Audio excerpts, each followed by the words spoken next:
Hi, you're listening to Survival Talk Radio with me, your host, Dan Shrigley. Come and learn survival.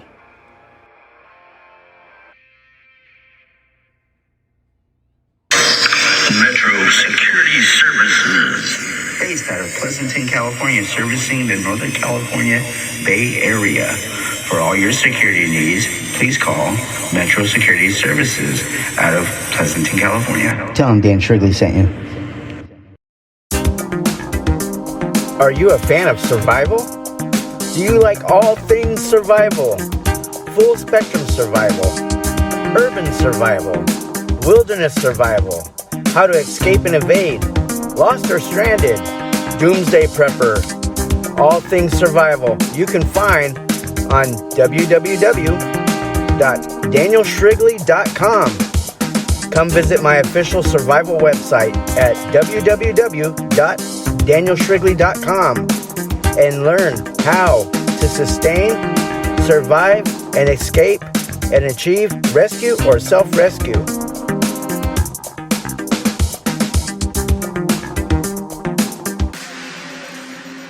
Take us to your land, where you live. Survival Talk Radio. We like Survival Talk Radio. Take us to your land.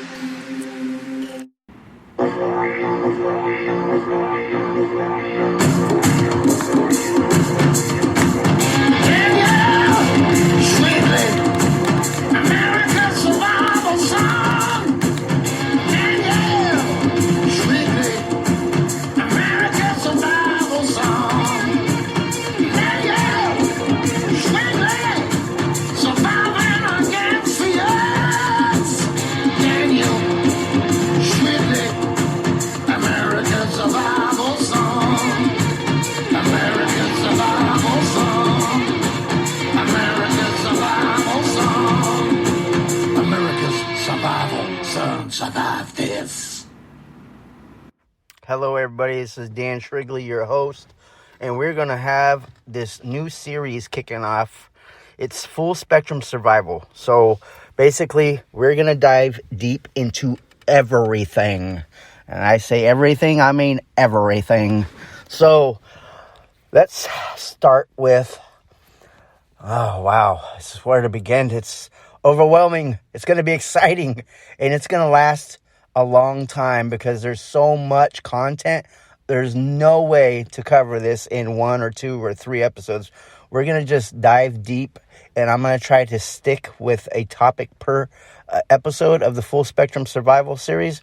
So it's going to be Full Spectrum Survival, Season 1, Episode 1, and it starts now. So, thank you for joining. If you haven't already, please subscribe.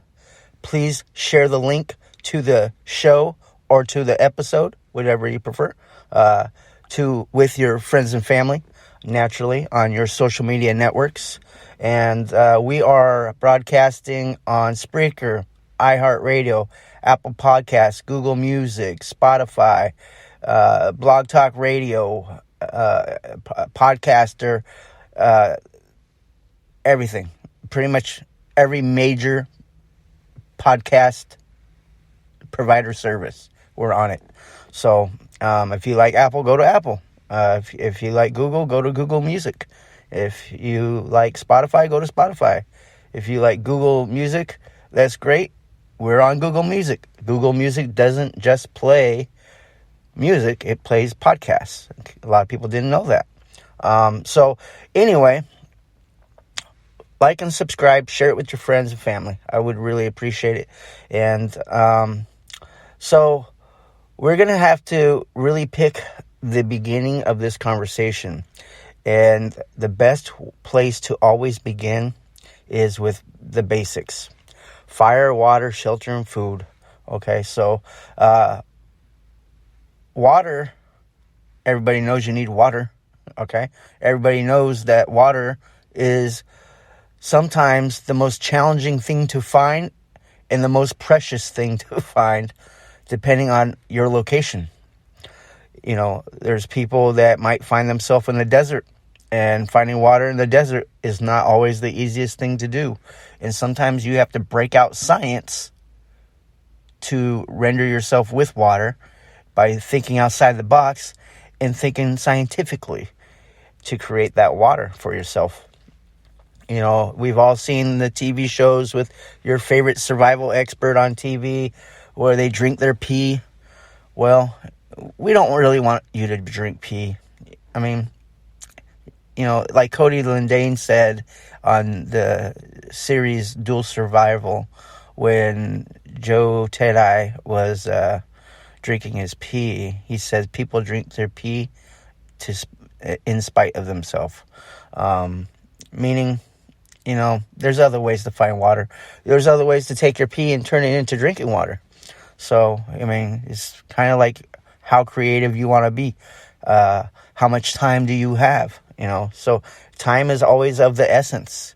You know, the longer you're out there, the harder it is for you to survive, especially if you're trying to be rescued. Talking about finding water, we also need to talk about purifying water. And how will you purify water out in the wild? We're going to talk about things like shelter. You know, the various types of shelter you can build. Depends on where you're located. What will your shelter accomplish for you? And I always tell people your shelter should defeat the elements that confront you. All right? So if you're in the desert heat, you're going to want a shelter that gives you shelter not only from rain and wind, but the sun, all right? Because you're going to want to conserve your calories, and being in the sun is going to zap it. There's shelter to keep you warm in the snow. There's ways you can use shelter in the snow to generate heat for you and reflect heat back on you. And there's shelter for when you're in a woodland environment, when you're in the swamp environment. I mean, there's so much we're going to get to talk about in this series. That's barely even scratching the surface of it, because we have to talk about food. How are you going to get food? What kind of food can you get? A lot of it is dependent upon the location you are in when you're in a real world survival situation. Not camping, not playing survival, real world, okay? So the one thing I always tell people is you need to learn to think outside the box and allow your mind to become creative, because that creative mind is what's going to be used to create tools. And you should start panning out with your eyes and just looking for everything as a potential tool. Now, I'm going to do a lot of talking, so I have myself a drink here. I'm going to take a sip once in a while. Hopefully, you don't hear me slurping. That way I don't get a dry mouth and start coughing and stuff like that. But we're going to talk about how to get food. You know, the number one survival food source, if you're around a body of water, is going to be fish or seafood and, you know, things you can find. But it all depends on where you're at. So, you know, I could sit here and do scenario after scenario after scenario. You know, if you're in a swamp, what could you find for food? Alligators, snakes, and things like that. But all those kind of foods put you at risk, because if you get bit, it could be very deadly. You know, just bring it to a point of how deadly that could be and how expensive it could be. A snake bite by a eastern rattlesnake or even a western rattlesnake, okay, could be so very expensive. This is going to blow your mind. One snake bite could take up to 25 doses of antivenom, and each dose costs $15,000. So when you go to the hospital, it could cost you $15,000 per vial of antivenom. All right, but it could take you up to 25 vials to cure you of that snake bite, and that can add up to over $300,000, $375,000. All right, in a medical bill. A snake bite is extremely expensive to get treated, and I hope you have a great insurance policy. it's expensive, and not every hospital carries that much anti-venom. It's big business. It's $3.8 billion a year business, because over 10,000 people in America alone get bit by snakes. And at $15,000 per vial of anti-venom, that equates to $3.8 billion industry in America alone. All right, so it's big business. I think anti-venom is worth its weight in gold, wouldn't you say? So, that's why people go out there looking for snakes and getting their venom, because they make money off of it, a lot of money. All right, but it's a very dangerous job, because you're out there hunting snakes, you get bit, you're going to end up having to get treated yourself at $15,000 a vial.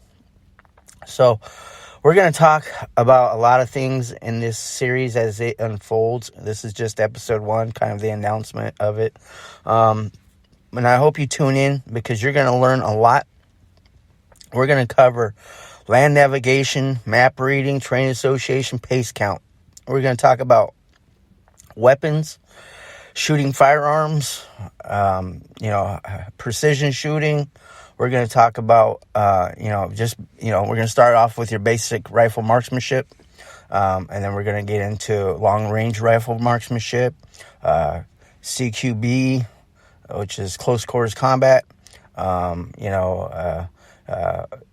just everything that you would need to get your mind going in the right direction as far as what is a true survival situation. And we're going to try to shoot for wilderness survival. You're in a plane crash, you land, and you survive, and maybe you have to do some self first aid. Maybe you have to do some trauma first aid on someone that was with you. So we're going to cover that a little bit. We're going to cover, civil unrest. We're going to talk about if society collapsed. America's so divided right now. If it keeps on dividing, eventually the pot's going to boil over, and we're going to be in a situation that no one ever thought was possible in the United States, because we're so politically divided. So we're going to talk about fitness, the importance of being fit, because that really is really important. All right, I'm going to prove to you a point. Your adventure guy, your survival guy, for example, Bear Grylls, he's out running around doing a whole bunch of stuff. He's very active, right? What allows him to do that is his training, his skill, his education, his knowledge, but his physical fitness. Well, then you have Les Stroud. He's not necessarily running around doing all the same things that Bear Grylls does, but he does do survival. And he shares knowledge that if you were to emulate, you would stay alive. All right. But he's not doing that adventure stuff, because Les Stroud wasn't, SAS Special Forces or military, from my knowledge. I mean, I could be wrong. I don't know his complete background. I don't know if he served in the military or not. But I do know that if you served in the military, you do get training. You get basic skills training. And then when you get to your unit, you get additional training or advanced training. And the longer you stay in, the more training you get, which enhances your abilities. So, if you took a guy that served for 3 years in the infantry, he's going to have some good skills, but he's not going to have developed skills as same guy or same infantry, same branch of the Army military service. But say the guy that stayed in for 10 years or 15 years or 20 years, the guy that excuse me, the guy that stayed in the longer period of time has been through a lot more training and has probably been through a lot more schools. The longer you stay in, the more schools that get offered to you by your chain of command for, say, for instance, additional duties like being CBERN or NBC NCO. You're going to know about how to decontaminate, how to don a pro mask, how to size up a pro mask, how to take it apart, put it back together, how to do personal decontamination and vehicle decontamination, and, and how to judge the blast of a nuclear bomb, how to use the M8 alarm, that detects chemical, biological, contaminants and or gas, and so is the person that has been in the longer period of time has a lot more training. I've been through CBERN school, so but I've been through CBERN school a long time ago. It was in 2008, so it's been a minute. But I've been through it, and I still remember most of what I was taught. I could say I probably forgot some. Now it's 2022, but but like I'm going to make another point is I'm going to talk about things that are perishable skills, and even I myself need to go and stay on top of my perishable skills. And perishable skills is shooting your rifle, shooting your handgun. All right. If you throw knives and it's been a minute since you've thrown a knife, and you're out of practice, you start forgetting that muscle memory. You need to go out and start practice throwing knives, start practice doing archery, start practicing with your weapon. If you haven't been fishing with the fishing pole for a long time, you need to get back out there and start practice fishing again until you get good at it. It's everything's muscle memory, and and fishing is a key survival skill. It's going to put food in your belly. Okay, hunting, setting traps. There's different types of hunting. Hunting with a club for small game, making a net and catching fish with a net in the water, corralling your fish, making a basket to catch fish. There's a lot of things that you're going to need to know how to do, and you're going to have to get out there and start putting them to the test by doing them. And there's so much resources out here on the internet accessible to you that you can teach yourself almost anything you want. I mean, anything. You can learn it. Elon Musk is always talking about how he prefers someone that's self-educated, that's a master at what they do because they're a hobbyist of it. They have a passion for it.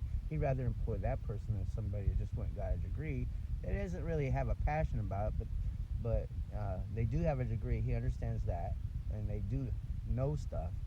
But he wants that person that has that true passion, that didn't need to sit in the classroom to get the knowledge, that they seek it because the chances are they know a lot more because of that inner passion. And and Elon Musk talks about that a lot. So we're going to get into the conversation as the episodes unfold about combat survival, escaping a hostile force, or even gaining intelligence on a hostile force, doing HUMNIT, all right, human intelligence gathering, right, how to set up an LP or an OP, all right, how to observe, how to defeat thermal vision, or even night vision, which isn't as hard as thermal or FLIR to defeat, but they can be defeated. It's just hard to defeat thermal or FLIR.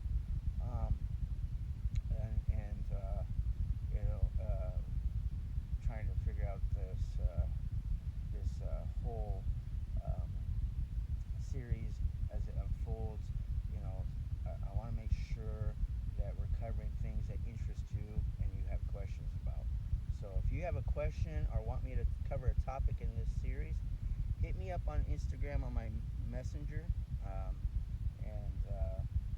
and I will get your question and I will answer it or include it into one of the episodes.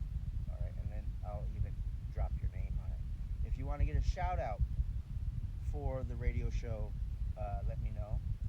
Go to my Instagram account and hit me up on Messenger and let me know you want a shout out. And if you own a security company, you want a shout out, come on a Messenger, let me know. I'll make you a little commercial, put it on the show, help drive you some business that way. I don't mind doing that kind of thing, okay?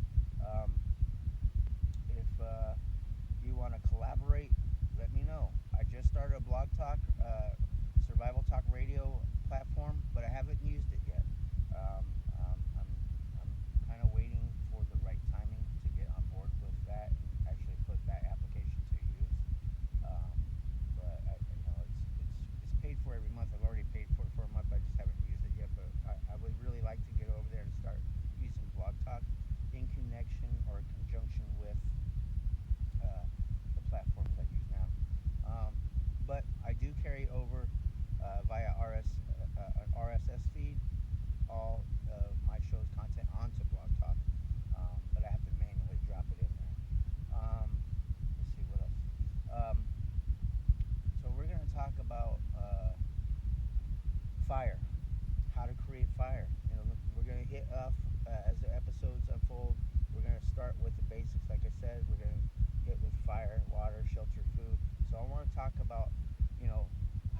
use fire as a tool, how to use fire to disinfect with, how to use fire to cut with, how to use fire to cook with, and how fire works.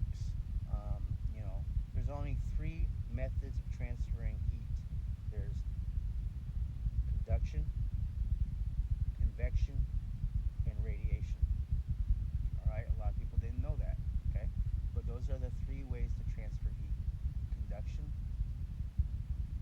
is when you touch something hot, which makes the other thing become hot that it's touching. Alright, like when you put your pot on a burner, okay? Convection is when hot air moves around it, and that creates heat, and you can cook with that. Alright, and then there's radiation. That's when the sun is heating your solar oven and it cooks your food because it magnifies the heat. Alright, that would be radiation. Okay, so you can use heat in different ways. A lot of times your heater at home is a convection. Okay, it heats the air. Alright, and that air current moves, especially if you have a fan blowing it or you have a ceiling fan that's moving around. That will move the heat around faster in the house if it's winter. Alright, but conduction is when you are applying direct heat by contact. Okay, so that would cover that, and I will explain later on as we get into that fire topic more profoundly and deeper as to why all those things are important for you in a survival situation, covering your shelter, covering cooking, covering cutting, covering disinfection. Okay, so we're going to talk about field hygiene. We're going to talk about fingers, flies, fluid, fecal matter, and food. All right, and those are the things that you need to be concerned with when you're out in the wilderness, because those are what are known as field hygiene. All right, and if you are paying attention to field hygiene, fingers, flies, fecal matter, fluids, and food, then you'll be safe, and chances are you won't get sick. Okay, so we're going to talk about your water. We're going to talk about how to purify it and different methods, boiling it, chemically treating it, filtering it, all that stuff. Okay, and then as the show progresses, we're going to talk about geo-caching. We're going to talk about protecting your inventory. We're going to talk about gardening and hidden gardens. I don't believe in traditional gardening. If you're a survival expert or a doomsday prepper, I believe in hidden gardens. Okay, we're going to talk about trauma first aid. What to do if your partner has a gunshot wound, or how to give self aid if you are hurt, how to treat yourself, and how to do CPR. Everybody should know how to do CPR. You should go to the first, Red Cross and or go to your local hospital and register for a CPR class. I know it might be hard now because of COVID, but you should know how to do it. Basically, fundamentally, know what's current, and everybody should know how to do CPR. Especially if you're a parent, you should definitely know how to do CPR on your infant or child, because God forbid your child ends up having a problem, and you could have taken care of that problem if you just had taken CPR. So let's try to get ahead of that, and we'll talk about some CPR training as this series unfolds. We're going to talk about map reading, terrain association, land navigation, pace count, dead reckoning, and a whole bunch of stuff. All right, we're going to talk about how to read a map, what scale map, how to use a compass. There's different types of compass out there. We're going to talk about how to use those, and we're going to talk about the science behind survival. Science is a big benefactor for you if you're in a survival situation, because if you just understand a little bit of science, you can use that to your benefit to create fire. You can use that to cause a greenhouse effect to create condensation. You can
rope lighter and all that stuff. I love all that stuff.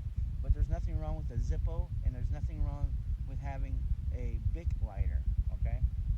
But also have those other methods, because, using your ferrocerium rod as your go-to just because you're outside, save that ferrocerium rod for when it's wet and cold, because you need something to rely on. But if it's not wet and cold out, and you do have a cigarette lighter, my common sense is use that cigarette lighter. It's a whole lot faster and expedient to use that. But save your ferrocerium rod for when you really need it. Just like I would say, save your survival knife, your go-to survival knife. Save it and save that blade for when you really need it. But then I would also say, have a hatchet, have an axe. All right. And if you're going to keep those kind of items, you might want to have a sharpening stone, or at least know how to find a naturally made stone that you can sharpen your blade with. And I mean, it's not that hard, people. It's smart. Okay, it's thinking outside the box and realizing if you just look around, everything becomes a tool. All right. It's just like some people don't know. If you took a 2.5 foot by 1.5 foot lens and you aimed it at a rock with the sun going through it like a magnifying lens, you can actually take a rock and turn it into obsidian, because you'll melt it and it'll turn into lava, and once it cools, you just made artificial obsidian rock, which is glass. Okay, it's like a volcanic glass. All right, but you have to melt it. All right, and then you can take that and make you a little arrowhead. Just little stuff that that might not seem feasible to you, but if you needed an arrowhead, but you had a big lens or a big piece of glass that you could use to magnify the sun with, you could be technically make you an arrowhead or a knife point, or even something to cut with, like a flake blade. All right. So we're gonna get into so much over this series. This is basically like the first announcement, and I'm not sure how long it's gonna last. It could get into like 10 episode series, but we're gonna get into it. It's gonna start on the next episode when I record it. So this is just basically the warning, the heads up that something great is really coming down the pike. All right, from Survival Talk Radio with me, your host, Dan Shrigley. All right, so we're gonna get into discussing, I'm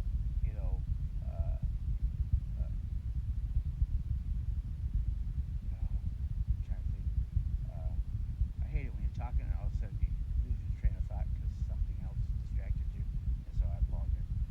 We're going to get into talking about chemical treating your water, using chlorine dioxide versus iodine. All right, both are good, both accomplish the task, but one's just more expedient than the other. So, chlorine dioxide is going to treat your water within 30 seconds, whereas iodine is going to take 30 to 35 minutes, maybe 45 minutes to purify your water. And then, then you're drinking discolored water, whereas the chlorine dioxide is quick and fast. And then we'll also talk about how to purify your water using UV rays, and using the sun, and how to take salt water and turn it into drinking water, and just a ton of fun topics to talk about. And we're just going to keep driving forward with this full spectrum survival thing. We're going to get into the doomsday prepping and inventorying and all that kind of good stuff.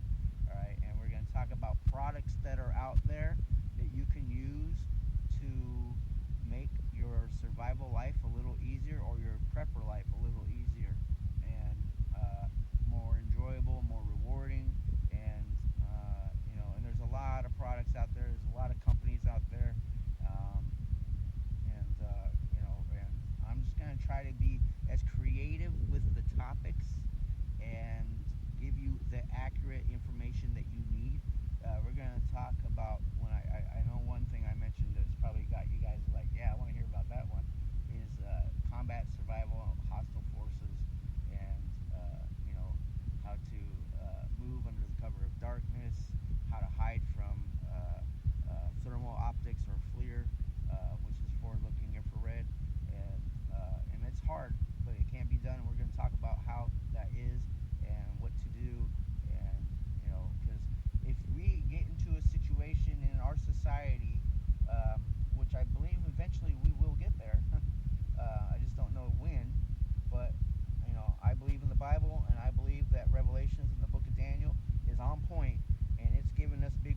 you to a place that already has all the information. You can go through, if you really want to know about Bible prophecy, go through to YouTube and look up 2 channels, Hope Through Prophecy, and go all the way to the beginning of that channel, to their very first publicated videos.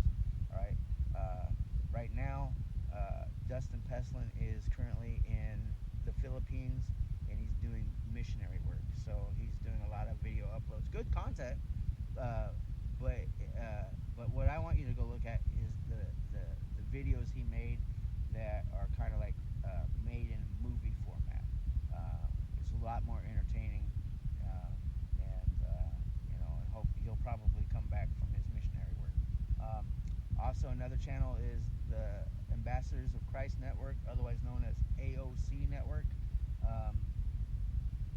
Ambassadors of Christ is what AOC stands for, not Alexandria Ocasio-Cortez, not that chick. All right, but it's with Jaron, and he's got some great videos on there too. And I encourage you to tune in and watch his channel videos. And they kind of both say a lot of the same stuff, but they're 2 different people, and they dive into different topics about stuff. But they're great content videos. They talk about the Antichrist. They talk about Bible prophecy, and that's what I want you to get accustomed with. So outside of those topics, let's get back to the survival stuff.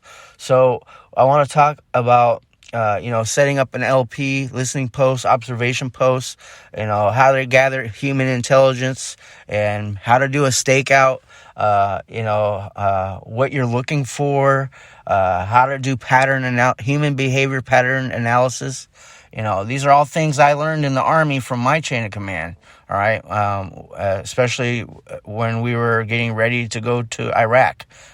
Before we even went on the first deployment, we were doing training for all this stuff, back in 2003.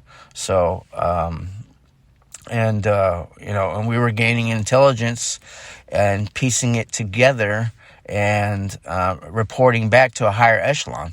So, the other thing that you might want to consider doing in this planning phase of what you got going on is, getting to a point where you're networking with like-minded people, and not just networking with people that like what you do the same thing as you do, but trying to find a network of people in your local area so you can go out and do training together out in the wilderness, because then you're creating allies. And one day, you never know when, but one day you might rely on that relationship that you built through training to carry you through to the next day. Okay, so I know there's local militias. Be very cautious when dealing with any kind of a militia.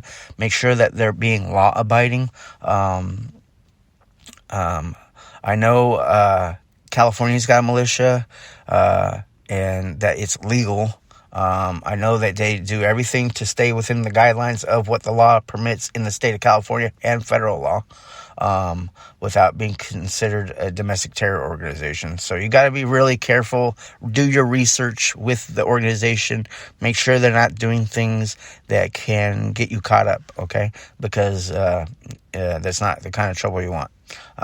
But if you're looking to join a California militia, message me on Instagram, and I will hook you up with a person that I know. And they're always welcoming new members, but you have to understand you have to abide by the rules of that militia so you don't get caught up, because they make sure that their people aren't getting caught up in things that they shouldn't be doing. But I am not a part of a militia, though. But I just happen to know somebody that I've known for a long time that is high up in the ranking structure of the militia, and they are recognized militia by the state. What else?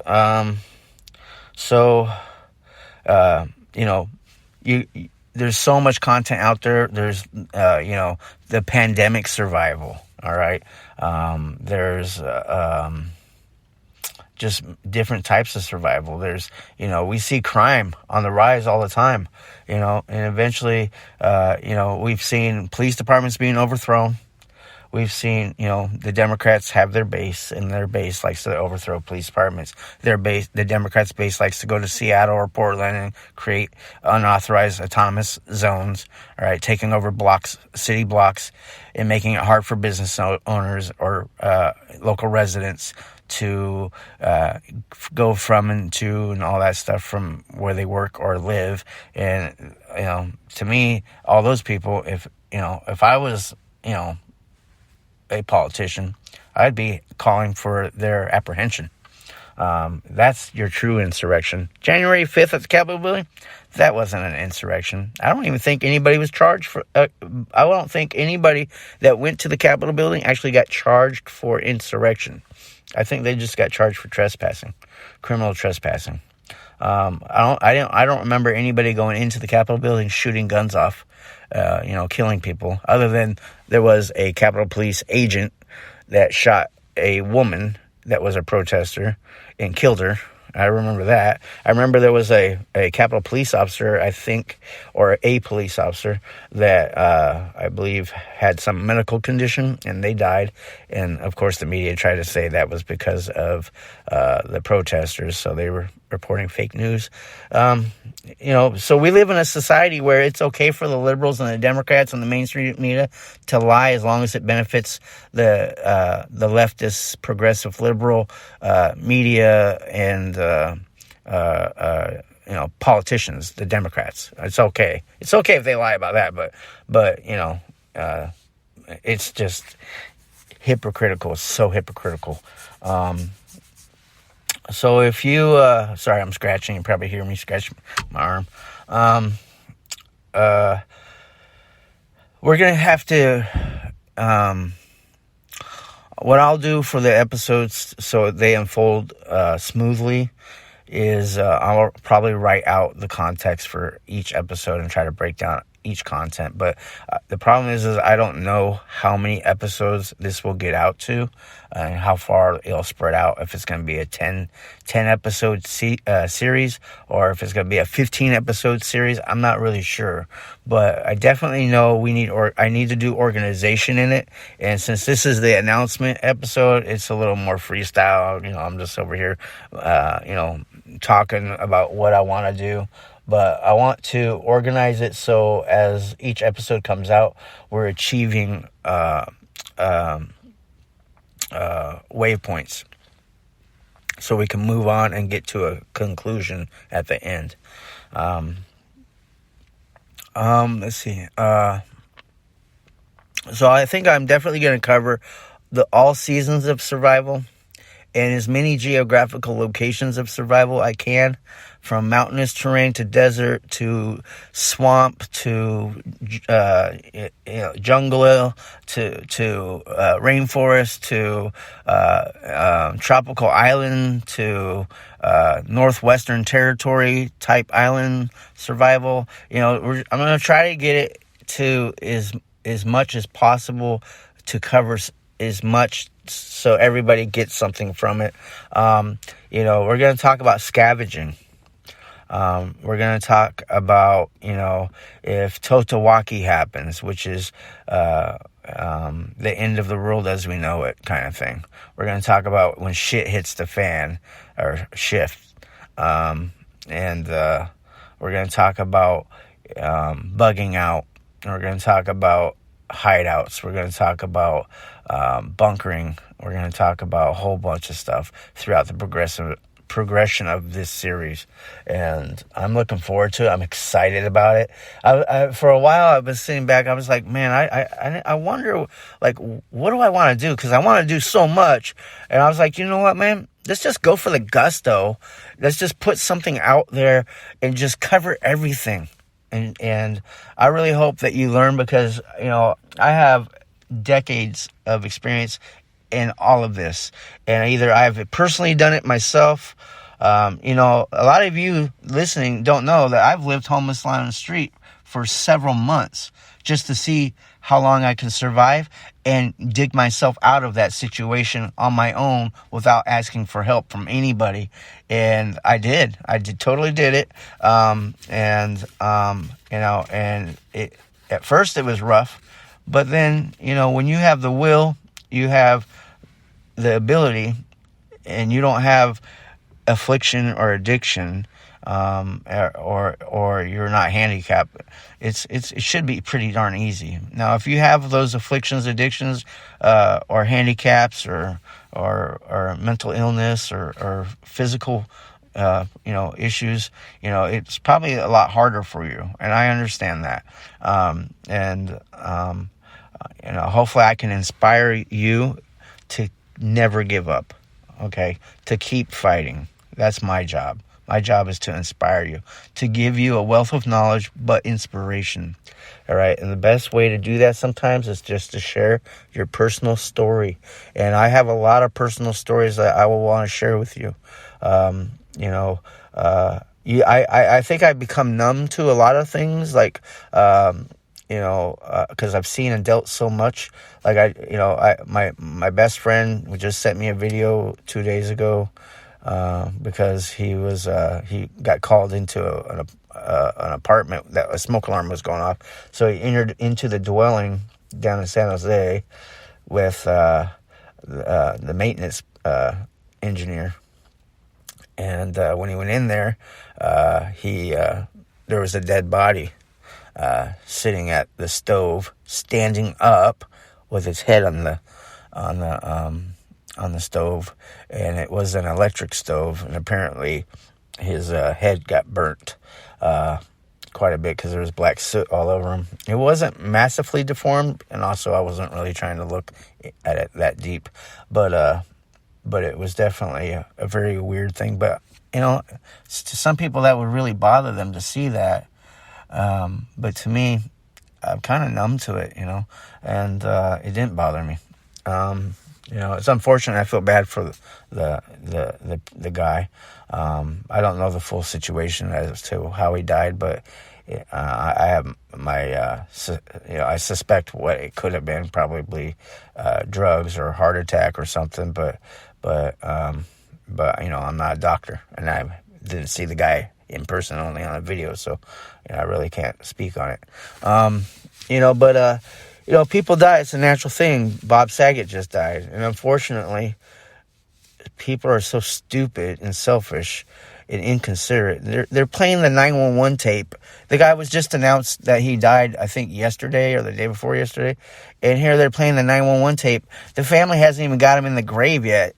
And, it's just like, so now the family has to log on to their social media, or probably just refrain from social media and the news for a while, so they don't get inundated with these 911 calls about their husband, their father, their friend. It's crazy, man. No, tone deaf. They're completely tone deaf. I just, it's like, some things should just be left private, and I don't. People are so desperate for clicks, and subscribers, and I don't know. But so I want to talk about vehicle survival kits. I want to talk about your boat survival kits, your home survival kits. Storing food, and your essentials, and what should be in your bug out bag. You should have a bug out bag for your back, meaning a backpack. You should have a bug out bag for your vehicle, as well as your survival kit and your first aid kit and your trauma kit. So, you should have, your ammo. You should have your rifle, and you shouldn't just rely on the rifle. You should also get accustomed to using other tools for hunting. You should get to know traps and snares, and how to make traps and snares, and what type of trap goes for what type of animal you're trying to hunt and kill or trap or whatever. All right. And so there's so much information out here. We're going to have a lot to talk about, and I can't do it all in one episode. I can't do it in 5 episodes. We're going to have a long series. I hope you enjoy it. I personally invite you. I ask that you subscribe to the channel or to your favorite streaming service, to my station, which is our show, which is Survival Talk Northwest. That's my old show. Survival Talk Radio. I used to do Survival Talk Northwest with a great friend that I haven't actually been in touch with for a while, but he's still always going to be a friend for the rest of my life.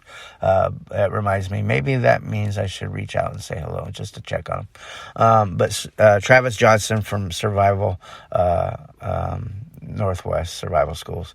We used to have a podcast together called Survival Talk Northwest.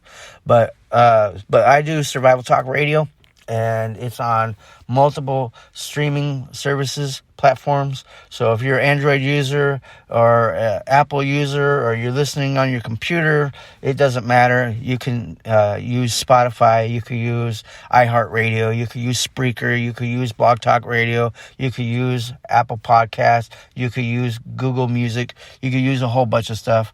But so next episode, I'm going to dive deep, and we're going to get into the topic of discussion on survival, starting out with basic fundamentals. All right. And then we're going to move into intermediate stuff. And then we're going to keep on trucking down the road till we cover everything. I said everything. All right. Thank you for tuning in. Are you a fan of survival? Do you like all things survival? Full spectrum survival, urban survival, wilderness survival, how to escape and evade, lost or stranded, doomsday prepper, all things survival. You can find on www.danielshrigley.com. Come visit my official survival website at www.danielshrigley.com and learn how to sustain, survive, and escape and achieve rescue or self-rescue.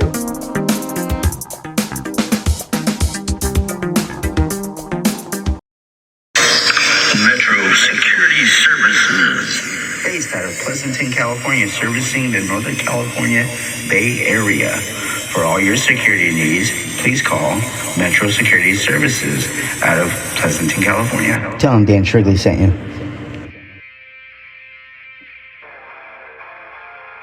Hi, you're listening to Survival Talk Radio with me, your host, Dan Shrigley.